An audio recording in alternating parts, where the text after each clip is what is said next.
Goed, geliefdes, baie welkom vir elkeen van u hier in die huis van die Here. Ook welkom as daar enige besoekers is. Ons twee leraars is nog met 'n bietjie welverdiende verlof. So, ons gaan vanoggend kyk na 'n preek van Dominee Lee Greiling met die tema Kind van God. Wees altyd dankbaar en verheug in die Here se nabyheid. Kan ek hom so 'n bietjie sak, Clifford? Ek hoor uit so 'n bietjie van 'n echo. Goed, net weer die tema van die preek, Kind van God, wees altyd dankbaar en verheug in die Here se nabyheid.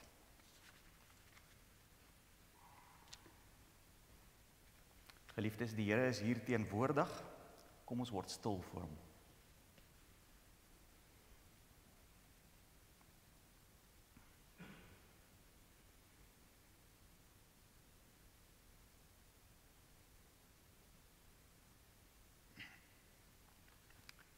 Ek is die Alfa en die Omega, die begin en die einde, sê die Here, wat is en wat was en wat kom, die Almagtige. Geliefde gemeente, genade, barmhartigheid en vrede van God ons Vader en Christus Jesus ons Here deur die kragvolle werking van die Heilige Gees. Gemeente, die Here het nou vir ons gegroet en vir ons geseën. Kom ons antwoord as gemeente en ons doen dit met die sing van Psalm 33. Dis 'n lofpsalm. Sing vrolik, hef die stem na bowe. Regverdiges verhef die Heer. Dit pas opreg, is God te lowe en uit te jubel tot sy eer. Wat kan dan lekkerder wees om op 'n Sondagoggend hier teenwoordig te wees, saam met die Here, om te kan staan en werklik met hart en siel te kan sing en werklik sy naam aan te roep. Ons gaan daarvan sing vers 1, vers 5, vers 6 en vers 11 staande.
Geliefde gemeente, ons gaan nadat ons na die wet van die Here geluister het, as ons skuldbelydenis sing, Psalm 130, vers 1 en vers 2.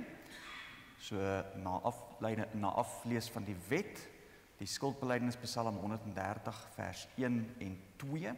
Ons gaan dit sittende doen, en dan na afloop van ons geloofsbelydenis, sal ons staande dan sing as uitbreiding op ons geloofsbelydenis Gesang 276, vers 1 en, 267, vers 1 en vers 4.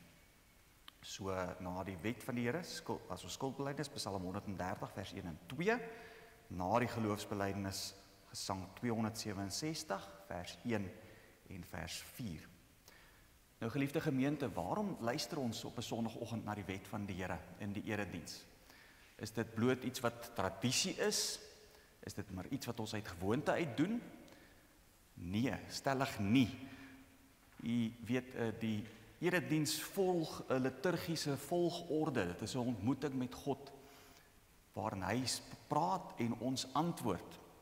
En ons lees die wet in die eerste plek as 'n kenbron van ons sonde, om weer opnuut onder die besef te kom dat ons eintlik verlore is, dat ons sondige verlore wesens is, wat eintlik glad nie die Here se genade verdien nie. En dan is die wet ook vir ons 'n tugmeester na Christus, 'n heenwysing na waar ons ons enigste redding kan vandaan kry. En dan laastens die derde, is dit 'n rigsnoer vir ons lewe. Wanneer ons dan weet waar ons verlossing vandaan kom, kan ons met dankbaarheid weet dat ons verlos is. En dan is die wet vir ons nie meer 'n stel moednies nie. Dit word vir ons 'n stel moeds, 'n stel wil. Ek wil die Here se wet graag nakom, en ek wil leef soos wat sy woord van ons vra, omdat ek dankbaar is vir sy genade. So kom ons gaan kyk vanoggend dan na die wet van die Here, eerstens as 'n kenbron van ons sonde, en ons gaan kyk na die wet soos dit vir ons opgeteken staan in Eksodus 20. Toe het God al hierdie woorde gespreek en gesê: Ek is die Here jou God, wat jou uit Egipte land, uit die slawehuis uitgelei het. Jy mag geen ander gode voor my aangesig hê nie. Jy mag vir jou geen gesneede beeld of enige gelykenis maak van wat bo in die hemel is, of van wat onder op die aarde is, of van wat in die waters onder die aarde is nie.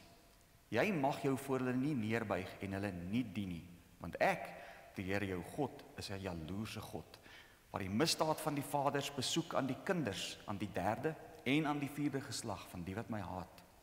En ek bewys barmhartigheid aan duisende van die wat my liefhet en my gebooie onderhou. Jy mag die naam van die Here jou God nie uitelik gebruik nie, want die Here sal die een wat sy naam uitelik gebruik nie ongestraf laat bly nie. Gedenk die Sabbatdag dat jy dit heilig. 6 dae moet jy arbei en al jou werk doen, maar die 7de dag is die Sabbat van die Here jou God. Dan mag jy geen werk doen nie. Jy of jou seun of jou dogter, of jou diensknegt of jou diensmaagd, of jou vee of jou vreemdeling wat in jou poorte is nie. Want in 6 dae het die Here die hemel en die aarde gemaak, die see en alles wat daarin is, en op die 7de dag het hy gerus. Daarom het die Here die Sabbatdag geseën en dit geheilig. Here jou vader en jou moeder, dat jou dae verleng mag word in die land wat die Here jou God aan jou gee. Jy mag nie doodslaan nie. Jy mag nie egbreek nie. Jy mag nie steel nie. Jy mag geen valse getuienis teen jou naaste spreek nie. Jy mag nie jou naaste se huis begeer nie. Jy mag nie jou naaste se vrou begeer nie, of sy diensknegt, of sy diensmaagd, of sy os of sy esel, of iets wat van jou naaste is nie.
Geliefdes, as ons na die wet van die Here geluister het en onsself meet, onsself werklik ondersoek, daarvolgens, dan is daar nie een van ons hier wat kan sê dat ons die Here se wet kon hou in hierdie week of in ons lewens nie.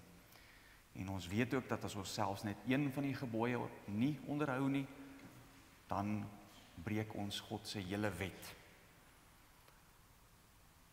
Maar daar is vir ons 'n groot troos, of daar is vir ons 'n groot wonderwerk wat gebeur het. Ons sit nie hier as verlorenes in sondes, wat eintlik die ewige dood moet sterf, as prys daarvoor nie. Die Here het vir ons sy enigste seun gestuur, wat vir ons, namens ons, die prys kom betaal het. Aan die kruis het hy kom hang, en hy het vir ons skoongewas van ons sondes, en hy het ook ons verhouding met God herstel. In Jesaja 1 vers 18 tot 20 kry ons hierdie wonderlike troos.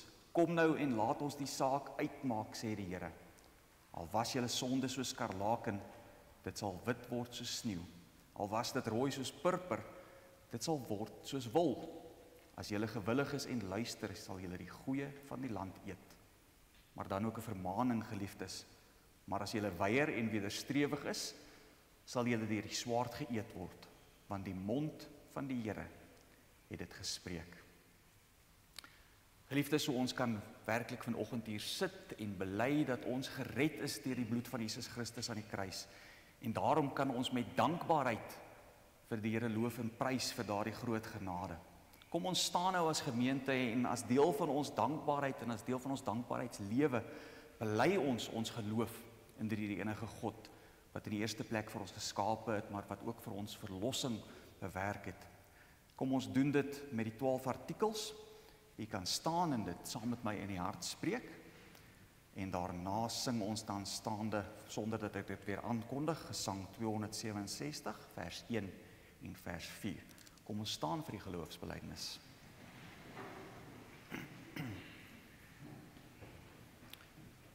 Ek glo in God die Vader, die Almagtige, die Skepper van hemel en aarde, en in Jesus Christus, sy eniggebore Seun, ons Here, wat ontvang is van die Heilige Gees, gebore uit die maagd Maria, wat gelei het onder Pontius Pilatus, gekruisig, gestorwe en begrawe is en ter helle neergedaal het, wat op die 3de dag weer opgestaan het uit die dode, opgevaar het na die hemel en sit aan die regterhand van God, die Almagtige Vader, van waar hy sal kom om te oordeel, die lewende en die dode.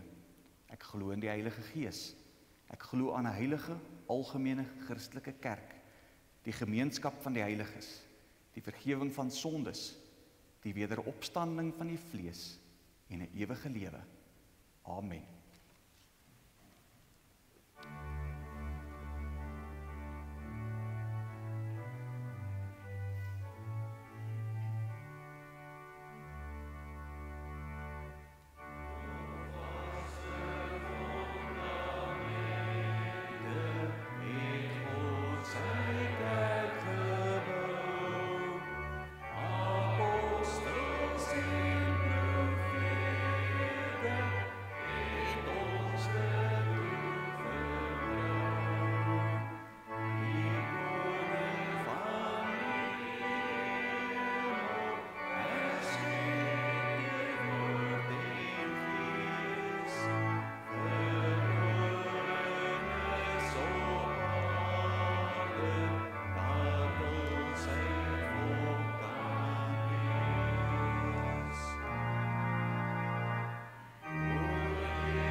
Geliefdes, die woord van die Here kom vanoggend vir ons uit Filippense 4.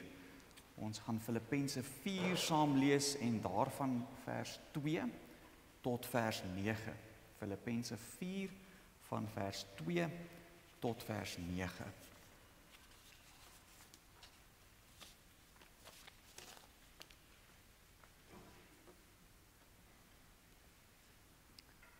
Goed, voordat ons uit die woord van die Here lees, kom ons bid eers saam.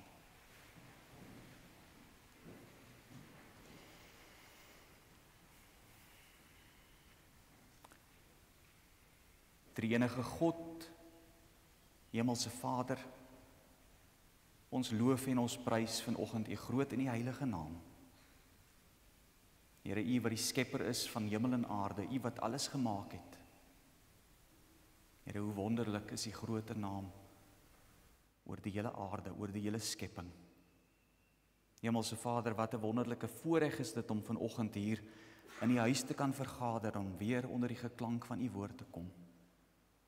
Here, U openbaar U deur die natuur en deur U skrif. Here, as ons na buite kyk hoe die reën sag val en hoe U skepping voed, as ons kyk hoe die mielies wat hier buite staan begin baard stoot en mooi groei. Here, as ons hoor hoe die voeltjies fluit, dan sien ons U hand daarin en ons sien iets van U almag, van U majesteit. Vader, U openbaar U ook in U skrif van ons. En waar ons vanoggend uit die skrif uit gaan lees, wil ons werklik vra dat U met ons sal wees, dat U vir ons helderheid van verstand sal gee, dat ons die boodskap wat U vanoggend vir ons wil bring, sal verstaan, Vader, dat ons dit sal deel maak van ons daaglikse dankbaarheidslewe en dat ons werklik dit sal gaan uitleef na buite, tot eer en verheerliking van U naam. Vader, maak vir ons stil en ontvanklik vir U boodskap. Wees ook met hulle van ons gemeente wat op reis is, of wat weens omstandighede, weens siekte of ouderdom nie hier met ons kan wees nie. Hemelse Vader, verberg U gebrekkige dienskneg agter die kruis en laat U woord suiwer tot ons spreek. Ons bid dit in diepe afhanklikheid van U. In die naam van ons Saligmaker en Verlosser Jesus Christus. Amen. Goed. Filippense 4 vers 2 tot vers 9. En ek vermaan Euodia en ek vermaan Sintige om eensgesind te wees in die Here. En ek vra jou ook, opregte metgesel, wees hierdie vroue behulpsaam wat met my saamgestry het in die evangelie, ook saam met Clemens en my ander mede-arbeiders, wie se naam in die boek van die lewe is. Verbly julle altyd in die Here. Ek herhaal, verbly julle. Laat julle vriendelikheid aan alle mense bekend word. Die Here is naby. Wees oor niks besorg nie, maar laat julle begeertes in alles deur gebed en smeking met danksegging bekend word by God. En die vrede van God wat alle verstand te bowe gaan, sal julle harte en julle sinne bewaar in Christus Jesus. Verder, broeders, alles wat waar is, alles wat eerbaar is, alles wat regverdig is, alles wat rein is, alles wat lieflik is, alles wat loflik is, watter deug en watter lof daar ook mag wees, bedink dit. En wat julle geleer en ontvang en gehoor en in my gesien het, doen dit. En die God van vrede sal met julle wees. Tot sover. Mag elkeen wat die woord van die Here dit aanhoor, dit in sy en haar hart bewaar. Ons sal hierdie hele gedeelte as ons teksgedeelte voorhou.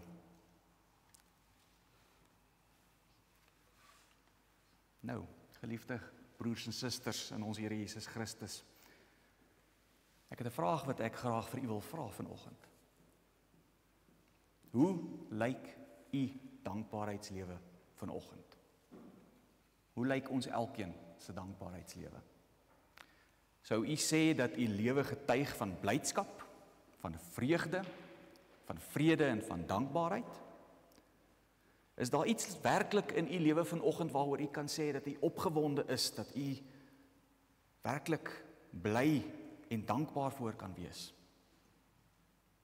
Of geliefde broers en susters, het die sorge en die kwellinge van hierdie alledaagse lewe vir u van alle vreugde, van alle blydskap, van alle dankbaarheid beroof. Geliefdes, ons is aan die begin van 'n nuwe jaar. Vir baie van ons was 2025 werklik 'n moeilike jaar gewees. U mag dalk in hierdie jaar wat verbygegaan het, 'n geliefde aan die dood afgestaan het. U mag dalk iets ervaar het wat u lewe werklik omgeruk het en heeltemal in 'n ander rigting in laat beweeg het as wat u gedink het gaan gebeur het. U mag dalk u werk verloor het. Iemand wat vir u dierbaar is, mag dalk iets gedoen het wat vir u werklik seer gemaak het en werklik teleurgestel het. Geliefdes, dan staan ons aan die begin van 'n nuwe jaar. Ons weet nie wat in 2026 voor ons lê nie. Wat gaan in hierdie jaar gebeur met ons? Wat bekommernisse is daar net nie wat in hierdie jaar vir ons dalk voor lê nie? Wat se krisisse gaan ons op ons pad kry? Gaan daar probleme wees by die werk? Wat gaan met my kinders by die skool gebeur? As ons bietjie verder kyk, wat gaan in ons land gebeur? U sien wat aan die gang is in hierdie land. U sien wat aan die gang is in die wêreld. Die wêreld is werklik besig om al hoe meer boos te word en as jy werklik so kyk, dan lyk dit asof daar nie werklik veel meer is om oor dankbaar te wees nie. Jy sit dalk met finansiële probleme of die vooruitsig van finansiële probleme. Geliefdes, so kan ons maar opnoem. Ek kan vir baie lank hier staan en vir die goed opnoem wat eintlik ons daaglikse vreugde en ons daaglikse dankbaarheid uit ons uitsuig soos 'n spons. Dink ook 'n bietjie na. Is die mense met wie ons elke dag te doen kry, as jy nou so rondgaan by die werk of in die winkels of selfs hier by die kerk, is die mense met wie ons elke dag te doen kry, is hulle opgewek? Is hulle vriendelik? Is hulle werklik hoopvol? Is hulle dankbaar? Is dit nie maar so dat ons al hoe meer, wanneer ons met mense staan en gesels, die gesprek uiteindelik oorgaan in 'n geklaarry nie? Mense kla oor een of ander saak. Dit nie te min reën nie, dan reën dit te veel. Alles word so duur.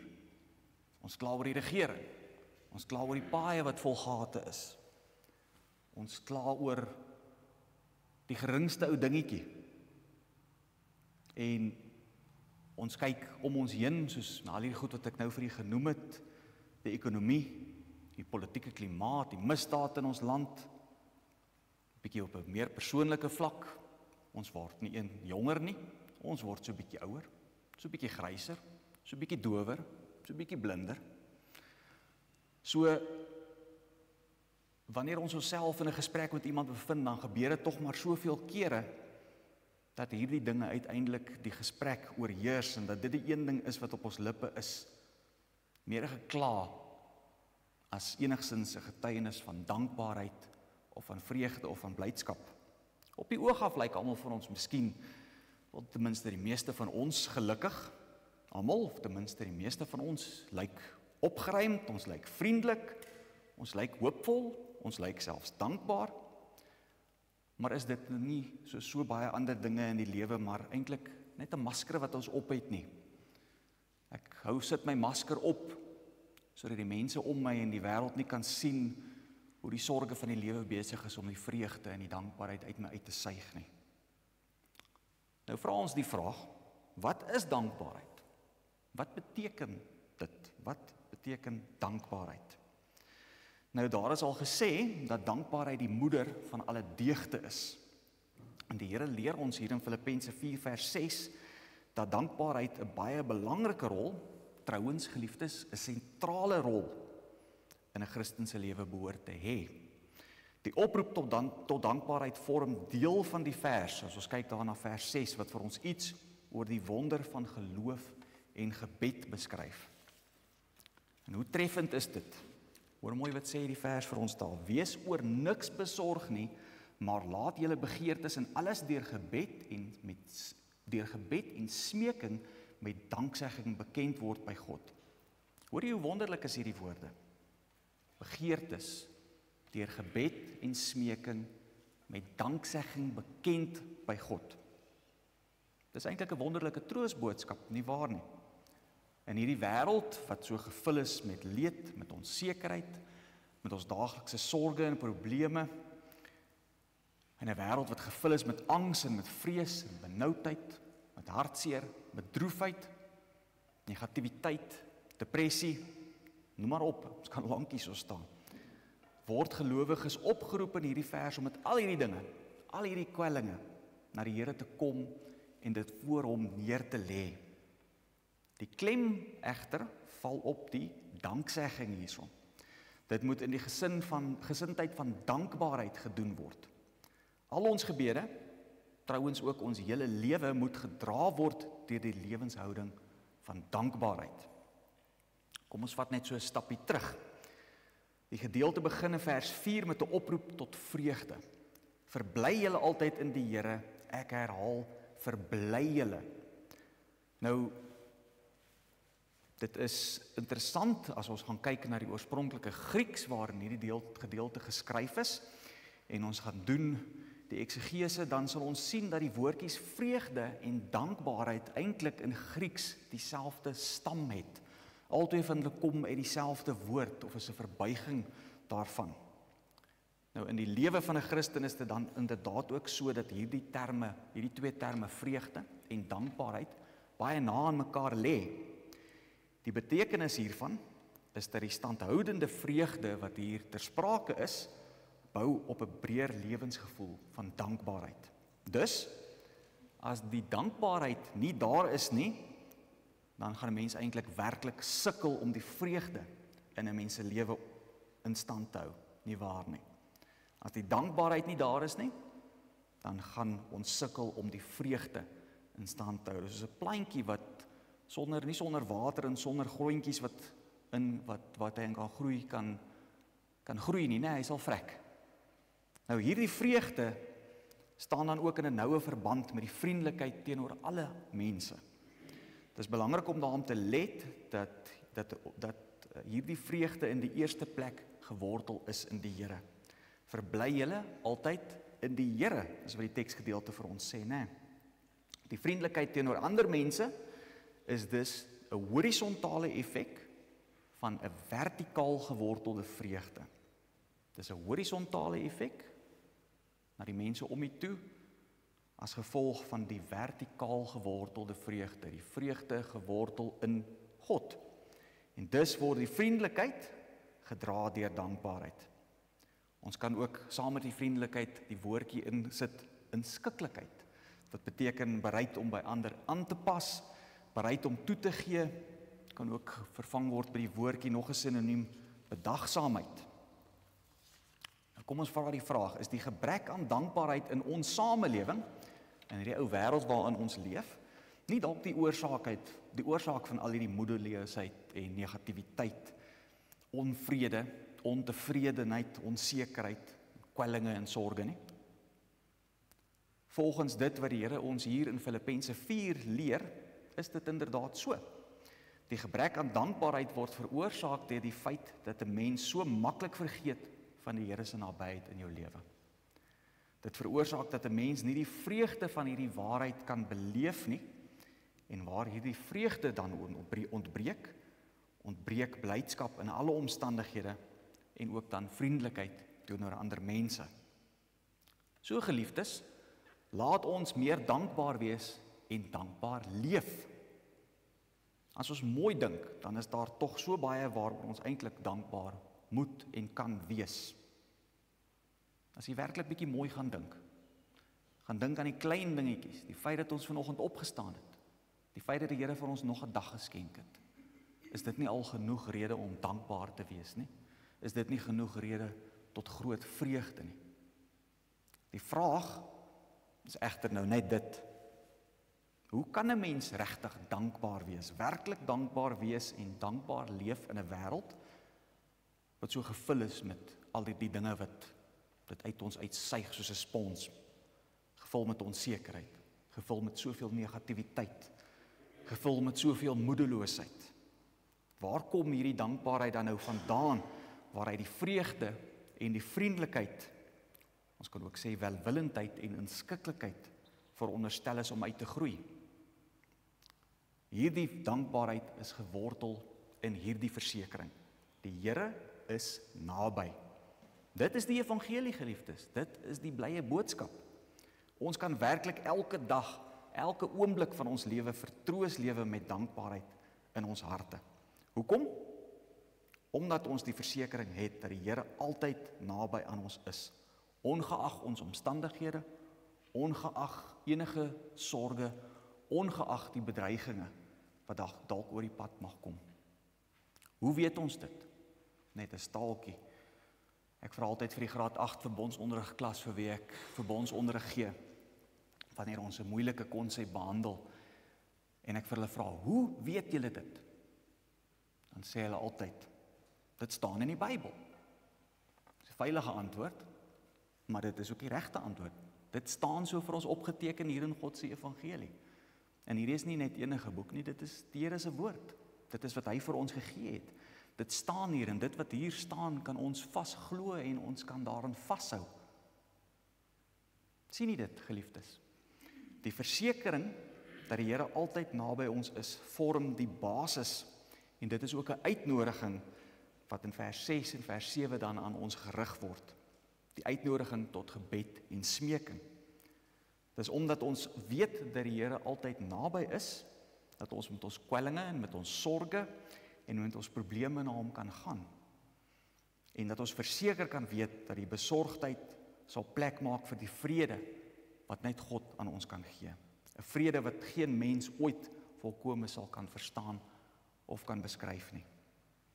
In Jesus Christus, ons Here, het God die Vader naby aan ons gekom, en deur die Heilige Gees lewe hy in ons, elke dag. Hy leef en hy werk met ons, hy werk in ons, hy werk om ons, en hy werk ook deur ons. Hy is altyd daar, hy is altyd naby. Elke kind van God kan dit met die grootste sekerheid weet en vertrou. Die Here sê vir ons so in sy woord. Jesus Christus se sterwe aan die kruis het hierdie direkte gemeenskap, hierdie direkte verkeer met die Vader moontlik gemaak. En dit is reeds 'n rede, eintlik die grootste rede tot dankbaarheid. Nou geliefdes, dankbaarheid begin of ontstaan by bedagsaamheid of opmerksaamheid. As ons gaan kyk wat staan in Micha 6 vers 8, sê die Here vir ons, hy het jou bekend gemaak oor mens wat goed is. En wat vra die Here van jou anders as om reg te doen en liefde te betrag en ootmoedig te wandel met jou God? U sien, geliefdes, dankbare mense is opmerksame mense. Dis mense wat die Here se hand van versorging raak sien op plekke waar ander mense dit nie raak sien nie. Kinders van die Here vind juis berusting en vrede hierin, om te weet, ek leef elke oomblik van elke dag onder die versorgende hand, die bewarende en die seënende hand van God, my Vader. Die Here bring nog 'n verdere aspek van dankbaarheid onder ons aandag in hierdie teksgedeelte. As jy so 'n bietjie verder gaan lees in vers 11 tot 13, word daar melding gemaak van vergenoegdheid, waar Paulus hierso skryf, nie dat ek dit uit gebrek sê nie. Kom ons lees al twee verse, vers 10 en vers 11. Ek het my grootliks verbly in die Here, dat julle nou uiteindelik weer opgeleef het om aan my belange te dink, waarin julle ook gedink het, maar julle het die geleentheid nie gehad nie. Nie dat ek dit uit gebrek sê nie, want ek het geleer om vergenoeg te wees met die omstandighede waarin ek is.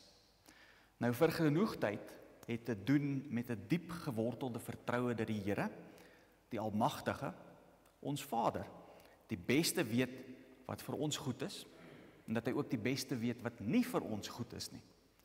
En daarom kan vergenoegdheid, hierdie tevredenheid met ons omstandighede, tevrede met dit wat ek het, dit waar ek is, daarom kan vergenoegdheid saamleef met armoede, met tekortkominge, met honger, met teëspoed, dit wat deur ander mense as gebrek beskou word.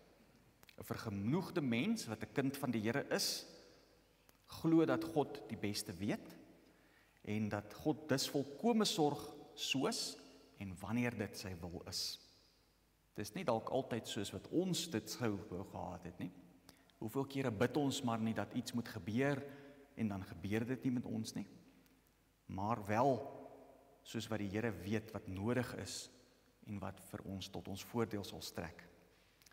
Geliefdes, ons moet leer om vergenoegd te wees met ons omstandighede. Met dit wat die Here vir ons gegee het, met daar waar die Here vir ons geplaas het. Wees dankbaar vir wat jy het. Wees dankbaar vir wat jy is. Wees dankbaar vir alles waarmee die Here u seën.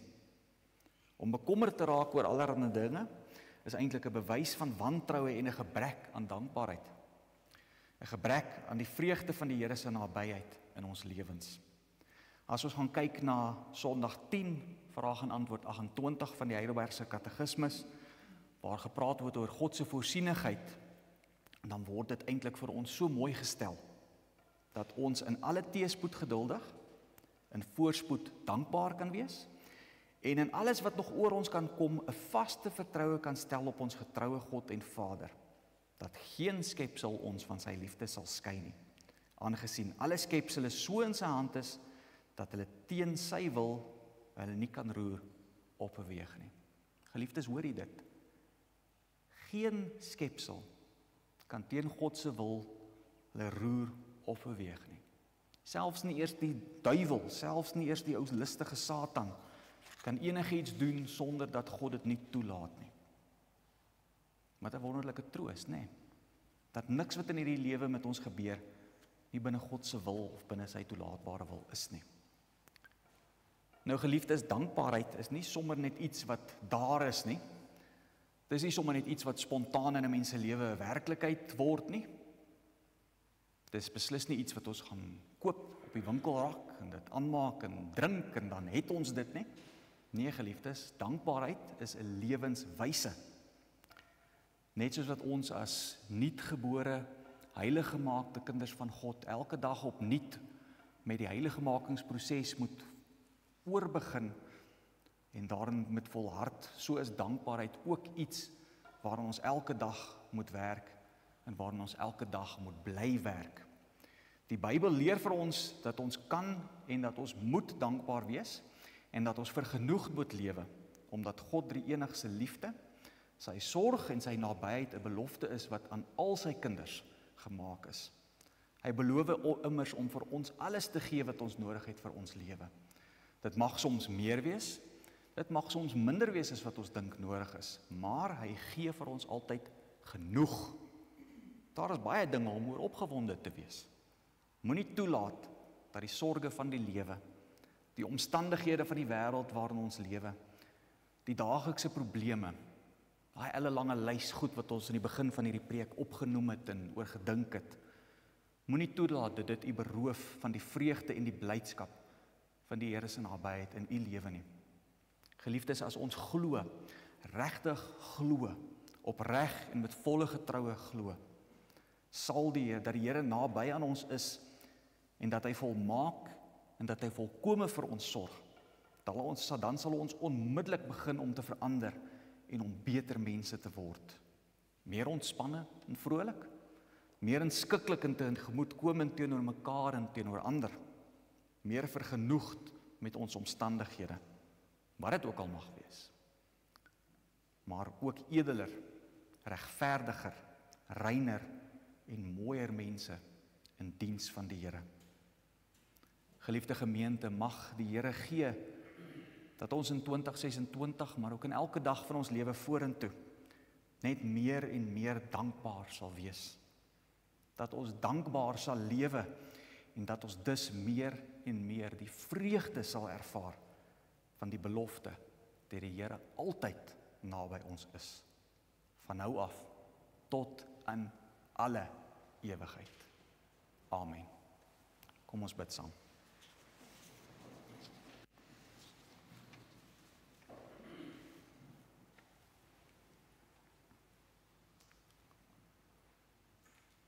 Hemelse Vader, U is die Alfa en die Omega. U is die begin en die einde. U is die enigste lewende God wat hemel en aarde geskaap het. Here, ons het nie woorde om werklik U lof na waarde te kan besing nie. As ons opkyk na die sterrehemel en ons weet U het dit alles gemaak. U het elke ster op sy plek gesit. U meet die uitspansel aan die breedte van die hand. Here, U het alles geskape, selfs die kleinste, fynste diertjie. En U het ook vir ons gemaak. Here, dan staan ons verstom voor U majesteit, voor U almag en voor U glorie. Here, en staan ons verbaas voor die wete dat U vir ons so lief het, dat U vir ons gekies het om U kinders te wees. Here, dat U vir ons so lief het, dat U U enigste seun gestuur het, om vir ons sondes te kom sterf aan die kruis.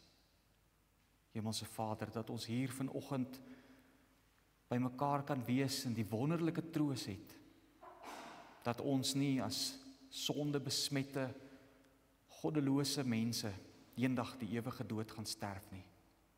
Dit wat eintlik die prys vir die sonde is nie, maar dit U seun reeds vir ons daardie prys kom betaal het, volkome met sy kosbare bloed. Vader, dat hy daardeur ook vir ons die verhouding wat ons met U gehad het herstel het, dat hy ons regverdig gemaak het, dat ons nou heilig gemaak is, en dat ons die wonderlike vooruitsig het om vir ewig saam met U in die koninkryk te woon. Hemelse Vader, wanneer ons luister na hierdie groot genade, dan kan ons nie anders as om dankbaar te wees nie. Dan kan ons nie anders as om met groot dankbaarheid voor U te staan en vir U te sê, baie, baie dankie Vader, vir hierdie onverdiende genade nie. Here, en dan kan ons ook nie anders as om uit te gaan na buite, om met vreugde en met blydskap van U te gaan getuig, om disippels te wees vir U, om U koninkryk te bou en om U naam te verheerlik nie. Hemelse Vader, maar ons is swak en ons is onkundig. En uit ons eie uit kan ons hierdie dinge nie doen nie. Here, daarom vra ons in diepe afhanklikheid van U, dat U met ons sal wees. Here, dat U werklik elke dag U Gees in ons sal laat werk, dat ons net soos wat ons elke dag opnuut met die heiligmakingsproses begin, ook opnuut elke dag daaraan sal werk om hierdie lewe van dankbaarheid voluit te leef vir U. Here, dat ons nie sal vasstaar in die sorge van die lewe en sal vergeet om dankbaar en vreugdevol te wees nie. Here, maar dat ons met vreugde, met 'n lied in ons hart elke dag sal aanpak, om daar waar U vir ons gestel het, in ons werk, by die skool, waar ook ons mag bevind, vir U ook 'n lewende getuie te wees. Vader, dat ons daar ook ons sending opdrag kan uitleef. Hemelse Vader, waar ons aan die begin van hierdie nuwe jaar staan, sê ons vir U baie dankie vir hierdie boodskap uit U woord, dat U ons daarin kan versterk, en vra ons dat U ook met APK Grootfontein sal wees, dat ons werklik die lese van die AP Kerk sal gestand doen, dat ons ook 'n lig sal wees in die duisternis in hierdie wêreld, dat ons U lig sal uitdra na buite, dat ons ook U koninkryk sal laat groei, dat ons met ons teenwoordigheid hier in hierdie area ook evangelisasiewerk sal doen, ook U koninkryk sal uitbou, sodat die wat nie vir U ken nie, ook vir U sal leer ken, tot bekering sal word en U kinders sal word, en ook aan deel hê in hierdie groot genade, en die dankbaarheid en die vreugde wat daaruit spruit. Hemelse Vader, ons bid vir elke gemeentelid, ons bid vir ons kerkraad en ons bid vir ons leraars.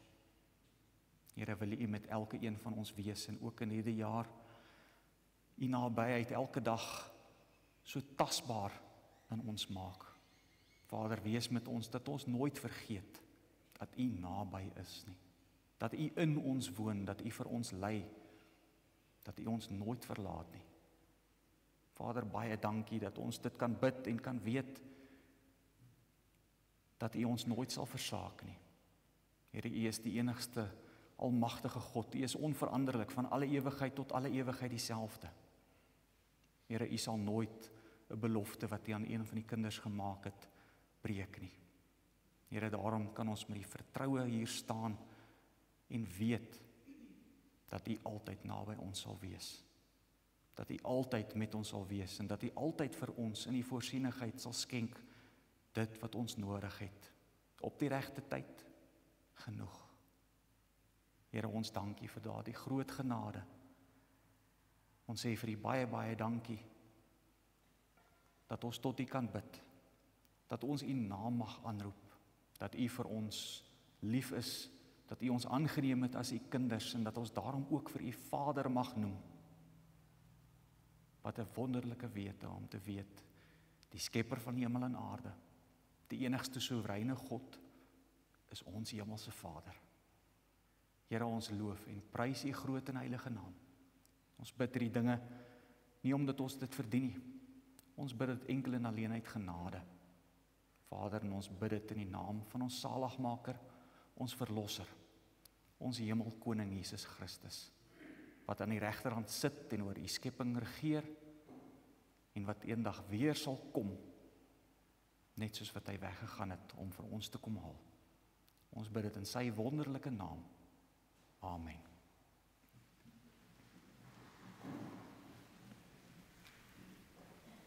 Geliefde gemeente, as antwoord op die prediking gaan ons nou sing gesang 249.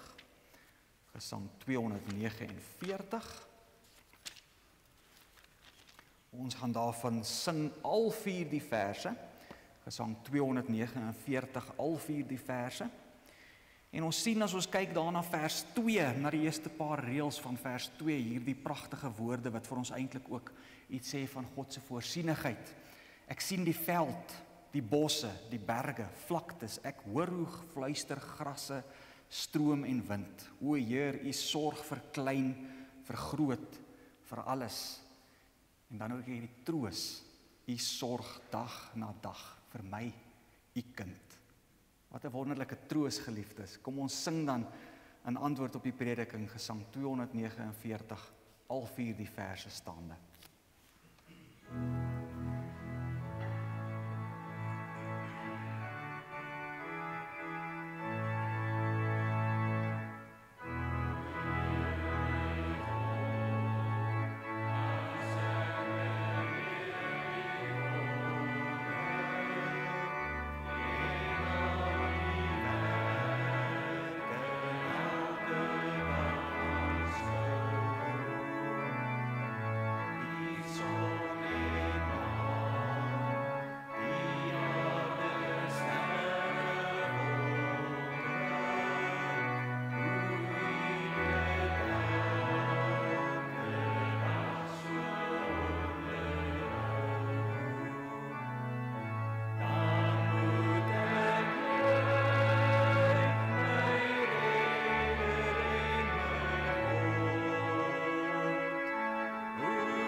Geliefdes, ontvang nou die seën van die Here en gaan in sy vrede.